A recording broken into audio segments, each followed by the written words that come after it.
Hello and welcome back to Speedrun, the fast-talking video game podcast where we talk about pretty much anything we want that's a video game related. I, of course, am Jamie, and Jazzie is at the very end of the moving saga. If I remember right, she's doing electrical work in the new house today. Very exciting. I'm sure that'll be something we talk about next week. But this week, I'm here with the one and only Log Games. Hello. Hello, hello.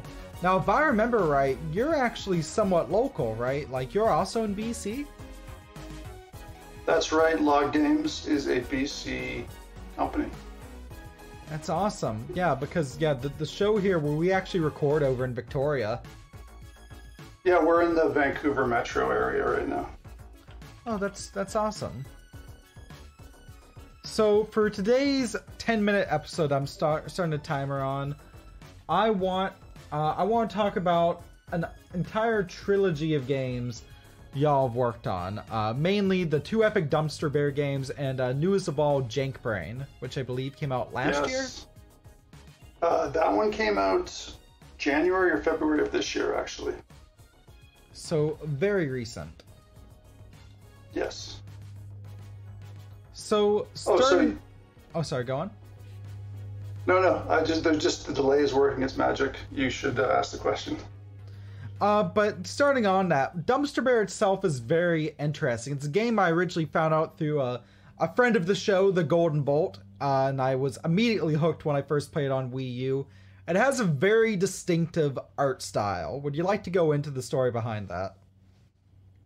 Sure, yeah. I think distinctive is a very nice way of putting it. I would kind of say it has no art style whatsoever. So when I started making it, I wanted to make a game. I knew I didn't really have a lot of money to work with, and I was going to be doing most of it by myself. So, and I'm a programmer by trade, so I knew I had the programming covered. And yeah, so I just decided to dip into the Unity asset store, and found. Was experimenting with some platforming code I was working on, and found this asset pack that had a bunch of animals in it, and one of them was a bear. And Unity has this mechanim animation system, so you can apply any type of humanoid animation to any type of 3D model that's rigged. So luckily these animals were rigged, but they were rigged in like a weird way for a human. So when I put the human animations onto the bear, it looked really funny and kind of odd and janky. And then I'm like, this is it. This is the main character of the game. So, and then I've just filled in with pretty much everything is a Unity asset or a Turbo Squid, which is another place to get assets. So, yeah, just threw it all together. That's where it gets its distinctive art style. And how long did the whole process of making Dumpster Bear take? How long was that development cycle? The first one took a little bit longer than the other two. I kind of stopped and go a bit. Like I kind of didn't do it all at once. So it's hard for me to put an actual time frame. It was over the first one, because the first one, if you played through them, it has probably almost double the levels, I'd say, just because most of the levels are longer as well. So I spent more time on the level design on that one, but I would say probably 6 to 8 months. But there was a lot of learning. That was a lot of learning of Unity for the first time and experimenting and prototyping. So the other two took a much shorter amount of time. That's incredible. And would you say it's like, each time you've gone to make a new platform, because all three of them are platformers. Jank Brain I know is a similar style of game, I think it's fair to say. You say that... Yeah, for sure. Would you say that each time you've dove into platform development, or platformer development, that the development time frame has gotten shorter? Yes, and that's because I've pretty much built each game on top of the last one. So I started with the Epic Dumpster Bear project, and then when I did Epic Dumpster Bear 2, I kind of just I deleted stuff from the old project and added new levels. and kind of tweaked the control. There was a few things with the way Dumpster Bear controlled in the first one that I wanted to fix. Did that, added some new mechanics. And then with Jank Brain, yeah, I kind of tightened it up. It's more of a shooter, so you don't want it to be quite as slippery as like I kind of like momentum platformers where the character kind of keeps their momentum going. Jank Brain's a little bit tighter in that respect, but that's just because there's a lot of projectiles. You don't want to be slipping around as much. But yeah, each time has definitely taken less time, and it's been less of a grind for sure. And it's really interesting because despite the look of Dumpster Bear, you know, part of why I had you on is because I really do super enjoy those games. It's almost like a Mario Sonic hybrid, you know, more of the Mario-esque levels, but that momentum-based platforming that I know a lot of people associate with, say, a Sonic game almost. Compared to Jank Brain, which I think would be fair to say almost has more Mega Man influence. Yeah, I think that's a good way to put it. Because and actually, when I made Dumpster Bear, I really wanted to emulate the way Mario controlled for the first one. And if you kind of just the acceleration and the deceleration, and just like when you don't really realize it until you start trying to implement it, but the way Mario controls, just the way he kind of stops on a dime when you go back and forth, they actually mess with gravity depending on where in the jump you are. Just air control. Like it's not a realistic physical simulation. It's really they've messed with every kind of aspect of the physics to make it fun and feel good. So I definitely wanted to do that with Dumpster Bear. I didn't totally succeed, I think, with the first one. I think there were a couple things with Dumpster Bear's control that kind of felt like more of an older Mario game. He was kind of felt a bit heavier, which I wanted. I wanted him to have some weight to him. Mm-hmm. But yeah, in terms of the springs and the bumpers from Sonic and kind of the grinding, yeah, but those Sonic and Mario is kind of, when I was growing up, those were my games. So I was happy to make a Mario clone with some Sonic sprinkled in. I guess going from that, you were talking about games when you grew up. Were you a Sega kid or a Nintendo kid? I was kind of both. So my friends all had the NES, but I never had one myself. But my first system was a Game Boy. Picked up the Game Boy, so there was a little bit of Mario, like Mario Land and then Mario Land 2. But then I guess Classic. My first home console was the Genesis. So I did play with, and that came with Sonic 2 when I got it. Sonic 2 and I believe Echo the Dolphin. So I played all the Sonic games, and then later on, probably a couple years later, I bought a Super Nintendo.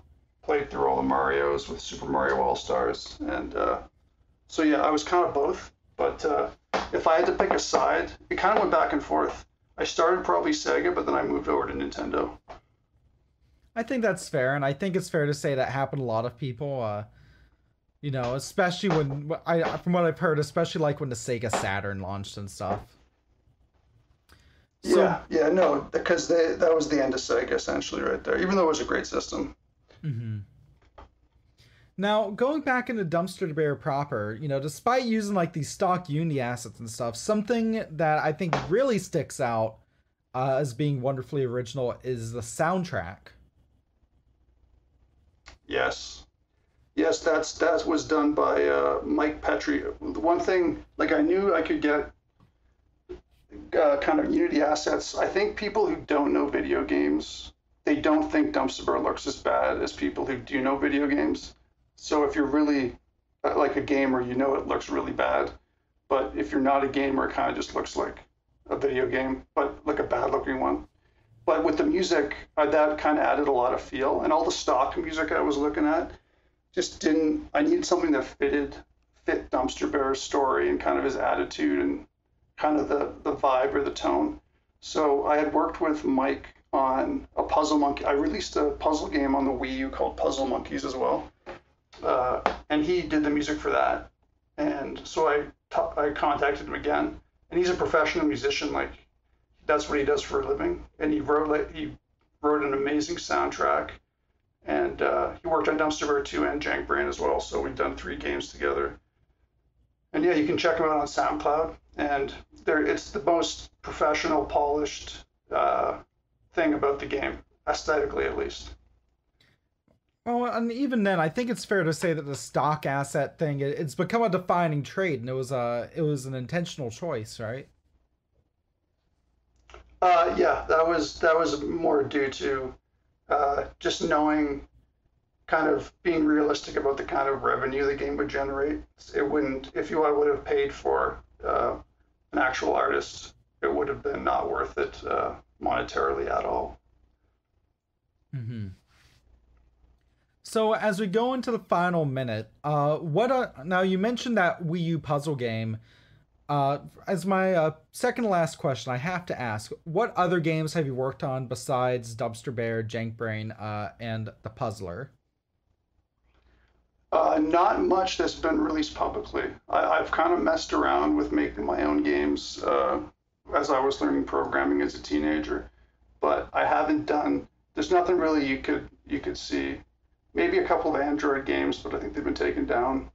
I had an iPhone game at one point, but you have to pay $100 a month or something, or $100 a year to keep it on the App Store. So I just took it down because it wasn't getting downloaded enough. But no, pretty much pure. That's it. You've got the entire Log Games collection right there. And well, out of curiosity, what made you just settle on Log Games for the name?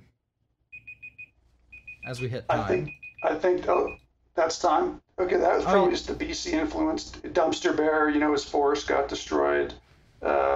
Logging's a big industry up in BC, so that's probably it. Honestly, and I feel like the entire story of Dumpster Bear, though parts of it are definitely played for laughs, I think, especially with all the discussions going on in BC about, our relationship with logging and stuff right now, I do think it's, let's say it's very topical right now. Yeah, but at the same time, I agree, but it shouldn't be taken seriously at all at the same time. Like but topical, but it's not trying to do deep commentary. It's a video game about a bear. He goes into space at one point. He goes into space twice in both games. He goes into space twice, and he fights his dad in the second one, right? Yeah, spoiler alert. Spoiler alert. Spoiler alert. But that said, Ron, thank you so much for coming on the show this week. Where can people find you on the internet? Loggames.ca, and the games are available on PlayStation Store and Steam. Excellent. And also, the first one's still on Wii U, right? As long as that's still up.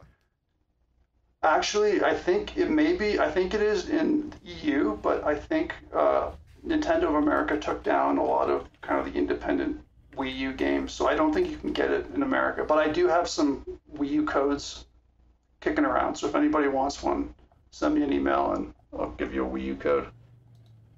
Excellent. So again, thank you so much for coming on the show. I guess all I have to ask is what's next?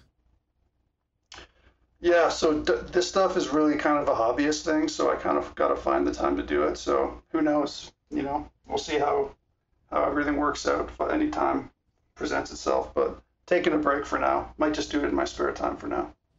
That's totally fair.